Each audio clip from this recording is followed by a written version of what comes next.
This question is from NCERT Chapter 3, question number 3.6. A heating element using nichrome connected to a 230 volt supply draws an initial current of 3.2 amperes which settles after a few seconds to a steady value of 2.8 amperes. तो initially current की value ज़्यादा है, मतलब resistance कम है, तो potential difference is 230 volts.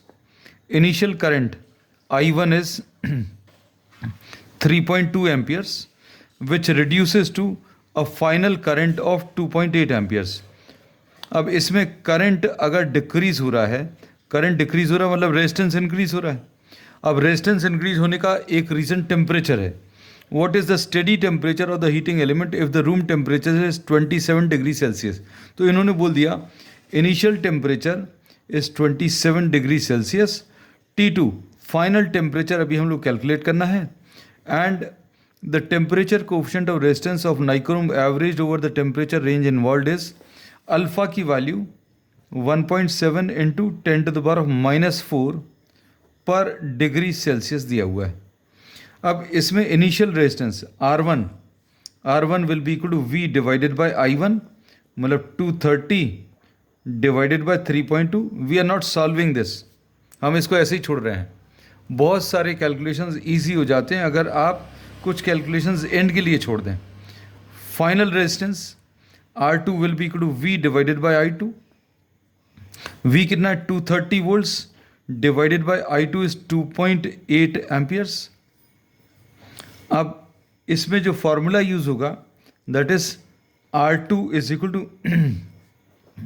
R1 into 1 plus alpha into delta T. ये formula use करेंगे. R2 की value 230 divided by 2.8 is equal to R1 की value 230 divided by 3.2 into 1 plus alpha की value 1.7 into 10 to the power of -4 into delta T. ऐसा कुछ आएगा. ये 230 और 230 कैंसिल होगा और हम लोगों को क्या मिलेगा यहाँ पर. ये 3.2 इधर मल्टीप्लाई होगा 33.2 divided by 2.8 is equal to 1 plus 1.7 into 10 to the power of -4 into delta T. अब इसको अगर आप सिंप्लीफाई करें, सिंप्लीफाई करने का तरीका आप इसको ऊपर और नीचे 10 से मल्टीप्लाई कर दें. 10 से मल्टीप्लाई करेंगे तो ये कितना आ जाएगा 32 अपॉन 28 ऐसा कुछ मिलेगा. और इसको -1 लिख लिया is equal to alpha into delta T. Alpha की वैल्यू अभी हम लोगों ने 1.7 into 10 to the power of -4 रख लिया. अब ये कितनी बार 4 8 32 4 7 28. एलसीएम यहाँ पर 7 आ जाएगा. इधर 8 - 7 is equal to alpha 1.7 into 10 to the power of -4 into delta T. अब इससे अगर डेल्टा टी निकालना तो इसको नीचे ट्रांसफ़र करेंगे तो what we finally get is 1/7 है. 8 - 7 is 1. 1/7 into 1.7 into 10 to the power of -4. ये किसके बराबर आ जाएगा. ये डेल्टा टी के बराबर आ जाएगा. ये कन्फ्यूजन नहीं हो इसलिए 7 को थोड़ा सा और ऊपर लिख दे रहे हैं. This is equal to delta T. अब इसमें डेल्टा टी की वैल्यू ये ऊपर जाकर 10,000 हो गया. 10 to the power of 4 हो जाएगा अपॉन 7 इंटू 1.7. अब इसको अगर आप और फर्दर सिंप्लीफाई करें, अब इसको सिंप्लीफाई करने में 10 से ऊपर नीचे मल्टीप्लाई कर रहे हैं. 10,000 इंटू 10 डिवाइडेड बाय 17 इंटू 7. अब इसमें ये 100 अपॉन 17 कर लिया.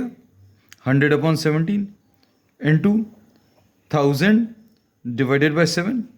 ये अभी हम लोगों ने कितने 5 जीरोज है 1 2 3 4 और 5 ऐसा लिख लिया.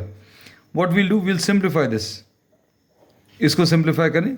अगर आप डायरेक्टली मल्टीप्लाई करोगे तो 17 इंटू 7 ये थोड़ा सा बड़ा सा नंबर आएगा, इससे डिवाइड करना मुश्किल होगा. So we are performing the division in 2 parts. तो 17 5 सा 85, 85 मतलब 15 बचेगा, और 150 में 8 टाइम्स जाएगा, तो 8 टाइम्स 136 हो जाएगा. 136 में से ये 150 में से माइनस करेंगे 14 में 140, 17 टाइम्स, तो ये 5.88 कुछ आ गया. आप इसको चेक ज़रूर कर लेना, because I am doing this without the help of calculator. अब इसको अगर आप सिंप्लीफाई करें तो क्या आ जाएगा, 588 इंटू 10 डिवाइडेड बाय 7.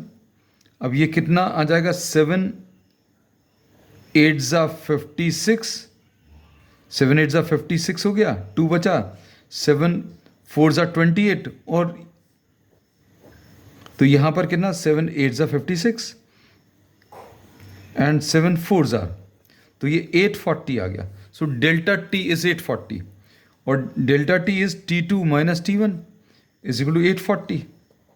अब T2 is equal to 840 plus T1, and this is 840 plus 27, which will be 867 degrees Celsius. So this will be the steady temperature or the final temperature which the heating element has attained.